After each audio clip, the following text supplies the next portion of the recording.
All right. Hey, y'all. It's your girl Malika, and thank you for tuning into another episode of From the Block. So, I'm super, super excited about this one because, as I know, mental health is just super, super important to me. So, I have a very, very special guest. Oh my God, I am so grateful.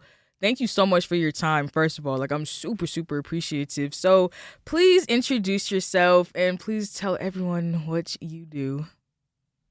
Okay, hey, well, thank you. That was a really sweet intro, making me feel all special. Yeah, so my name's Maggie Malone. I'm a licensed clinical social worker, so basically a therapist. I do individual and group therapy. And just this year, I officially started my own solo practice, so Rosebud Hey. Psychotherapy. Yeah, so that's been an exciting and challenging adventure, but mostly exciting. I'm based in Marietta, but I'm mostly virtual, and then I just go in office like one day a week. Um, but yeah, I work primarily with mostly I work only with adults, mostly women. Every now and then I'll get a guy that just finds me and we click, so we work together.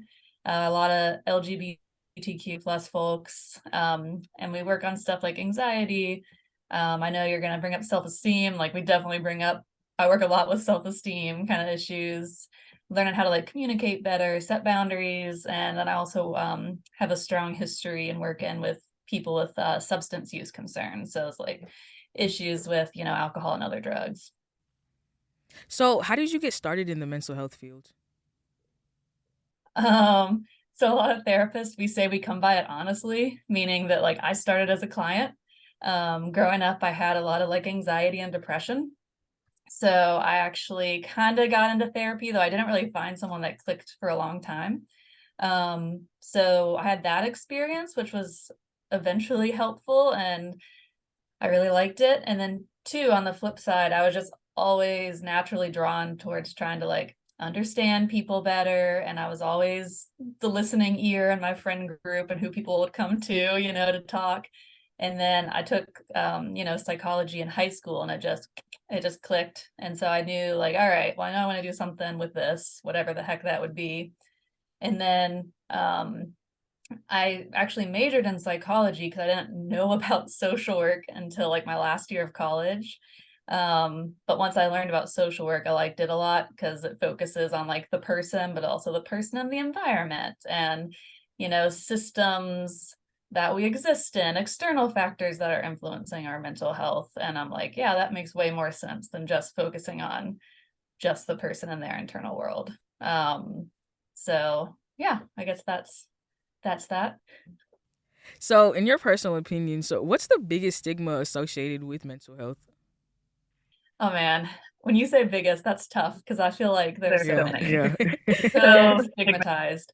Though it's definitely getting better, which is really cool to see. I feel like each younger generation seems to like get better with it.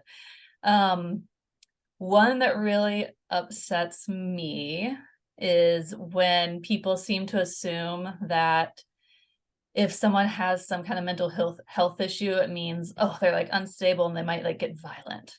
People are like scared of violence from someone with any kind of mental health issue, when realistically, someone with mental health issues are more likely to be the victims of some kind of violence, not the perpetrators Mhm. most of the time.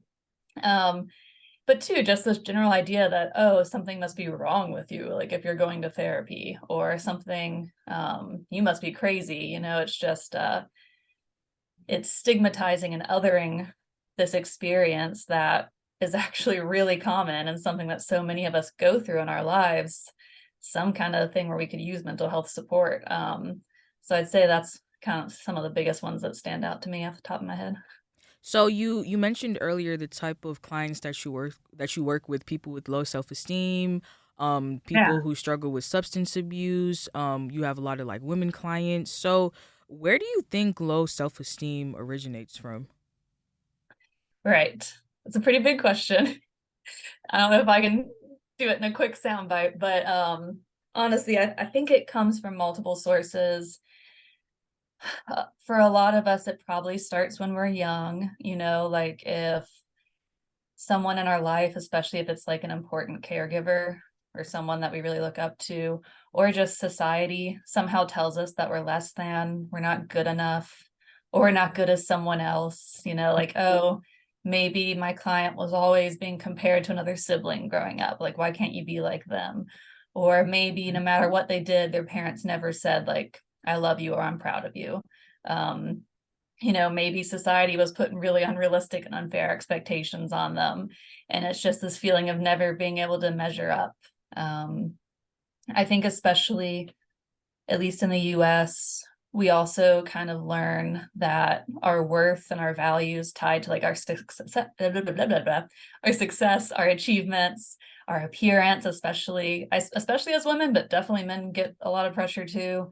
Whatever. It's just like any time we're tying our value to something outside of ourselves, it's a losing battle because we can never be perfect, or we can never measure up to something else. So instead of just being able to recognize, like, just we're humans, we just have innate value as people regardless of all that other stuff. So I think that's part of it, as well as like history of trauma is definitely going to impact self-esteem as well. But yeah, it can come from a lot of places, but a lot of the times we'll look at kind of early childhood experiences to figure out what was going on and what might contribute to that. Would you say that setting boundaries is the first step in the healing process of, having higher self esteem? And if so, then how does one go about setting boundaries with people? Yeah, great question. Yeah, I love boundaries. I'm all about the boundaries. Because I work a lot with people who have what we call like people pleasing behaviors. So, it's like, oh, it's really hard for me to say no. It's really hard for me to speak up for myself and ask for what I really want. And so every time we answer or do something that we don't actually feel is right or don't actually want to do and quiet our voice or shrink ourselves, that's going to hurt our self-esteem. So what I typically work with is we work on like communication, just even saying like, oh, I'm actually uncomfortable, or oh, actually I Mhm. don't want to do that. So just speaking up and usually starting small, because it can feel so overwhelming and usually so guilty when we first start trying to set boundaries. So we start small. Um, but then, we start to actually have to learn what our boundaries are. So we have to learn enough about ourselves to know what we're okay with, what our limits are, to then set the boundaries. So it's like some self-discovery, what's important to me, how do I know what I actually want and don't want? I got to feel that out, explore that in therapy. Then we actually start setting boundaries of saying like, just no, right? No's a boundary.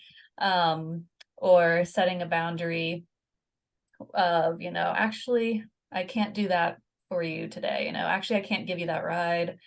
Actually, I'm not gonna be able to make it to that because I'm exhausted. Mm. It's just giving yourself the limits that you actually need and speaking up for yourself. And that's going to increase your self-esteem when you actually feel like you're standing up for yourself. You're not shrinking yourself. You're letting yourself take up space, which is really important.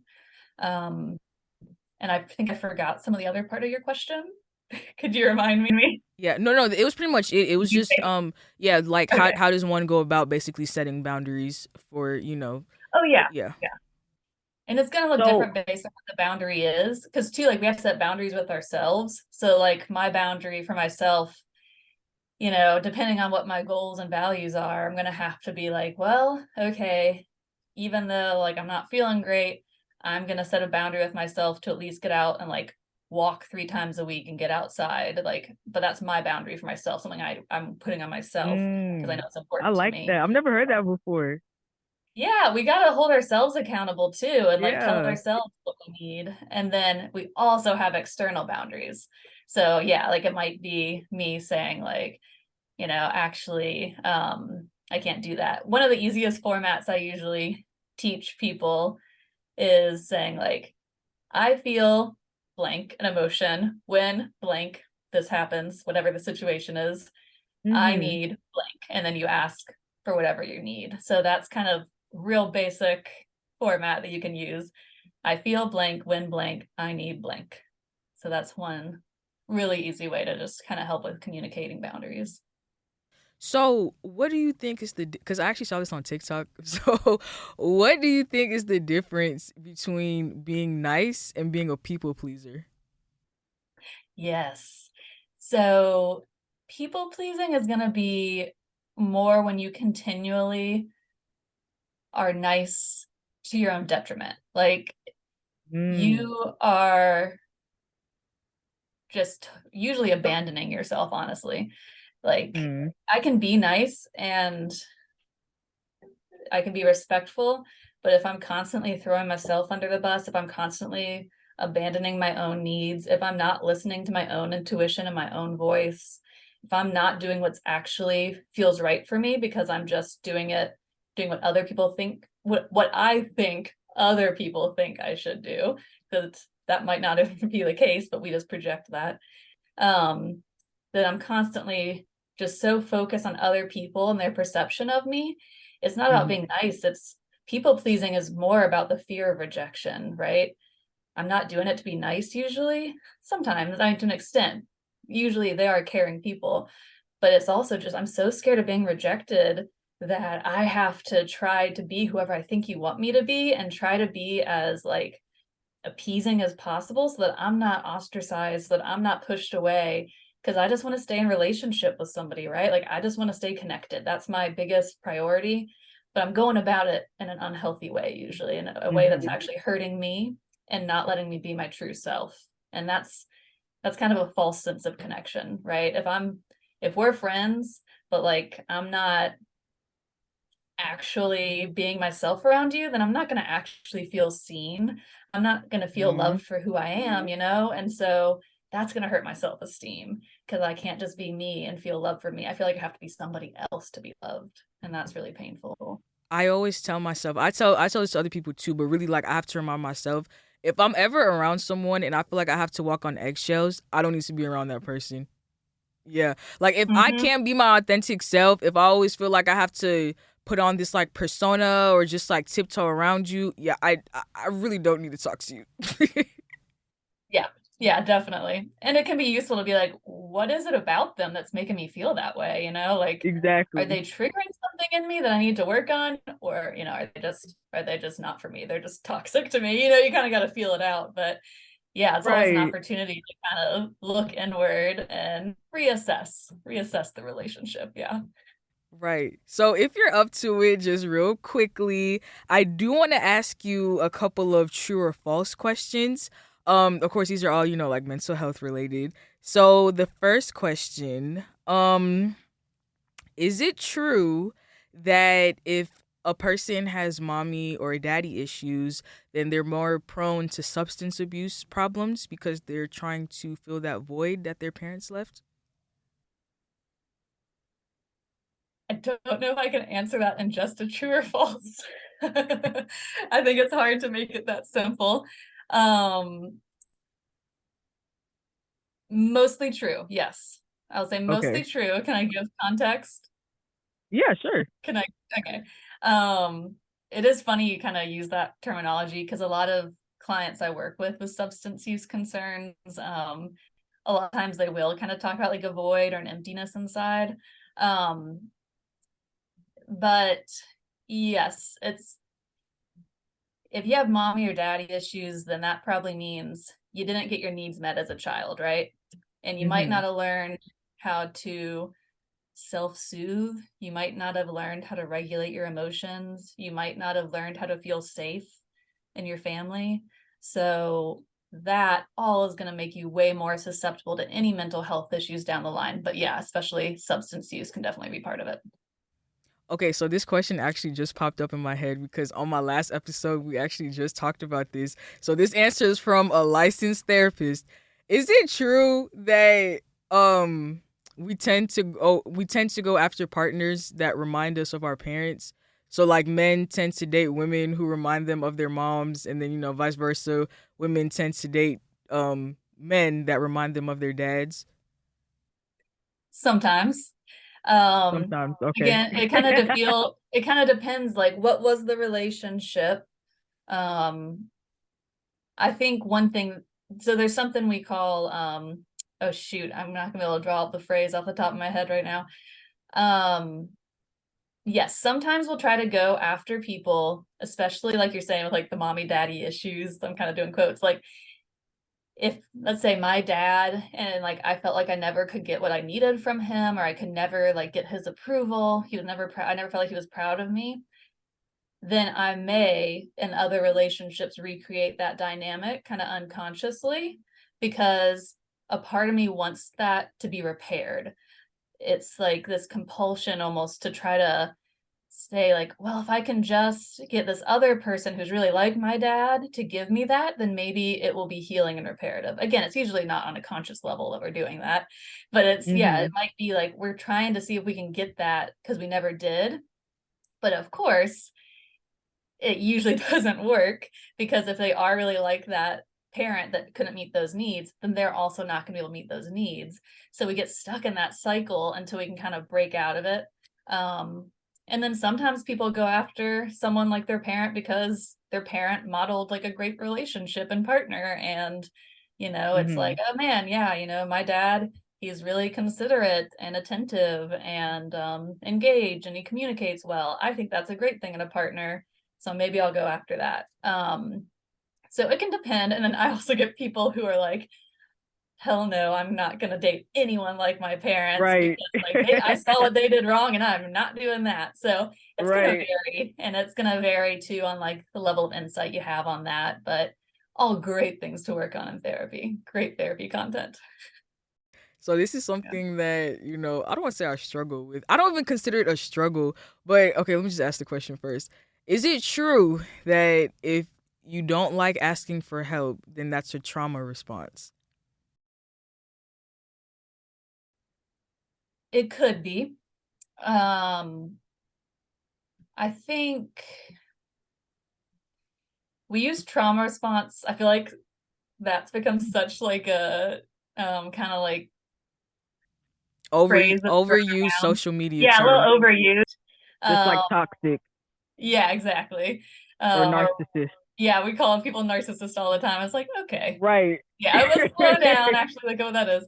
Um, but it certainly can be, because like we're saying, so much in therapy, especially like, kind of how I was trained psychodynamically, we do look back at like your family of origin, and trauma could mean so many different things, right? Like trauma could be, um, we have something called like attachment trauma. So that's like maybe one of your caregivers just was unreliable.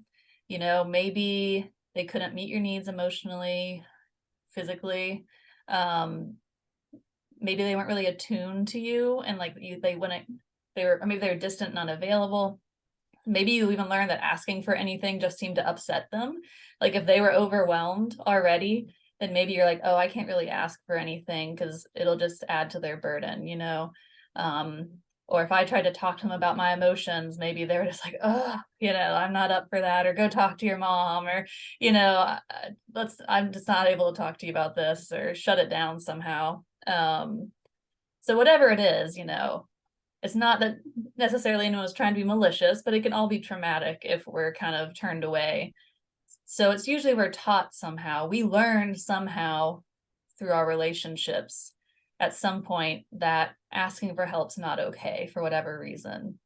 And it takes a lot of work then to be able to undo that. But I work with a lot of clients who struggle to ask for help. And again, it's going to be different reasons, but it usually goes back to previous relationships, especially in their childhood, where, Oh someone wow. in their life made them feel like it wasn't okay to ask questions, and they had to learn to be really self-reliant. So it depends on how you're defining trauma. We kind of have something called like little t, big T trauma, which is all trauma. But Yeah. that's a type of trauma, a relationship trauma, right? If you couldn't get those needs met and you learn that. So it's like a relational wound, that we have. I'm someone who never really asked for help, but I never viewed that as like a issue or like a trauma response because I mean you could tell me if I'm wrong, but my mindset, right? I feel like it's impractical in whatever you're doing to fully put that, I don't want to say trust, but to, let's just say, a task, to fully put 100% a task or whatever in someone's hands.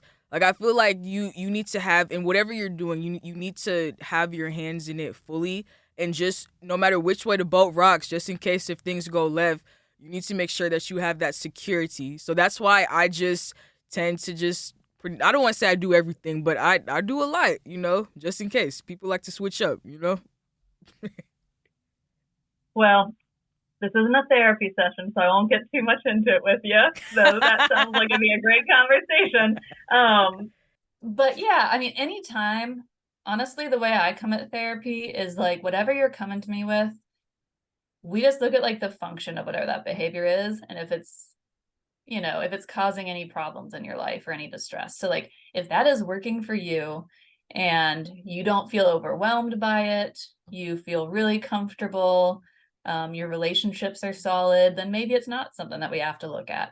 But if you're coming and you're feeling just exhausted all the time, you feel resentful towards other people because they can't get anything right, or like, oh, why do I have to do everything? I'm just so tired of this. Then we'd have to look at it and see like, okay, so maybe you do need to delegate and ask for help more. We kind of have to just better understand you and how that's serving you or not serving you. So I know you have to go really soon. So I do have one last question. This is the closing question. Yeah. So first, people like me who, identify as someone who's very emotionally aware, like I'm very, very self-aware. How should one go about finding a good therapist? Because I'll be honest with you, there have been times where I've thought like, wow, I should go to therapy. Because yeah, therapy is an amazing thing. But the thing is, I'm so self-aware, I know how to fix the problem. But I'm like, I don't know if that's a good thing or not. So for someone like me, how should one go about finding a good therapist? Yeah, that's a great question that I think everybody needs. I actually have a blog post too, if you ever want to read it, Oh wait, about what's your finding a website? therapist. We can link it down here. Oh yeah. Rosebudpsychotherapy.com. Okay. Yeah, yeah, that's it, I think. Rosebudpsychotherapy.com. And I think it's like how to find the therapist that's the right fit for you or something like that. But yeah, self-awareness is great. And I'd say just know what you want to work on in therapy. And even if you just honestly, even if you don't have a full sense of what you want to work on, but just have a general idea of like, well, I want to just explore some stuff. I just want to talk stuff out. Like that's totally makes sense. You don't have to have some huge pressing crisis to go to therapy, right? It can be so many things for people. But yeah, so if you want therapy, so proud of you, because again, you're overcoming the stigma, you're overcoming just the fear of trying to do something different. Change is really scary, and therapy means you're going to have to work on change, and it's going to be really uncomfortable. So that's already an awesome thing to do, to just go for it and look at that. And then to actually find a therapist, I'd say, yeah, like maybe research, are there different types of therapies that you're really interested in? Because therapists, we all have different styles. We have different trainings and like approaches. So it might be helpful to know which one you're kind of leaning toward. Mm-hmm. Or you might know like, I want someone like really direct and like who's just gonna tell me how it is, no BS. Or I want someone who's gonna be like really gentle and like compassionate and kind. Or I want someone like old school who doesn't really talk much, who's kind of a blank slate. You kind of feel out like what's gonna feel best for me. And you need to make sure that whoever you talk to, I kind of compare it to like dating, like talk to different therapists. We do consultation calls, most of us. So like talk to different therapists, just get a feel, because it's like dating. If the chemistry's not there, it's not there. So even if someone on paper has all the credentials you want, if you're not clicking with them, it's not your therapist. You want to make sure that it feels like someone you can actually talk to, someone that will make you feel comfortable and safe enough that you can open up and be vulnerable. So I'd say really feel it out. And always remember that you can always say to the therapist, you know what, this actually isn't working. Can you give me referrals for someone else? because we're not, or at least I wouldn't take that personally because my priority is you. And if you're saying this isn't working, then I'm like, oh, then we need to get you into something else that works. But yeah, and then on a practical level, there's like therapist directories you can go in, like Therapy Den, um, Psychology Today, though that one's kind of problematic in the field, but it's very useful. But yeah, there's other ones I can give you if you just want to link it. And I think there might be some in that blog post. And you can even put like, I want a man or a woman or non-binary, queer, I want a person of color, I want whatever.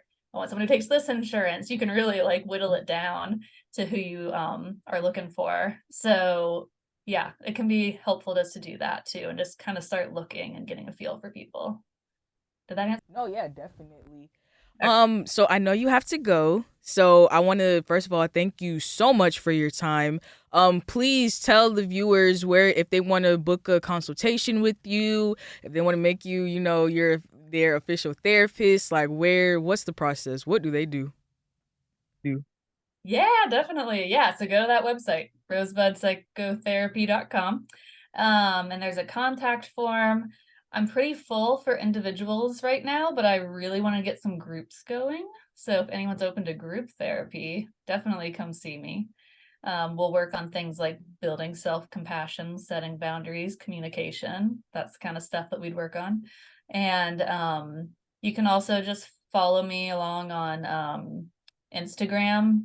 I think it's my handle's like rosebud.psych.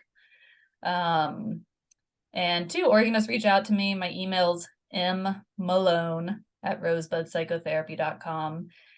And yeah, I'm happy to answer any questions or point you in any direction for any resources you need. I just want people to get the help that they need. And that's kind of the most important thing. So even if I'm not your therapist, I'm happy to help you find your therapist. Sounds awesome. Thank you again so much for your time. Yeah, Make sure you thank follow you. her on all social media platforms that she just listed. And yeah, guys, to healing. Thank you so much. Yeah, thank you. This was fun.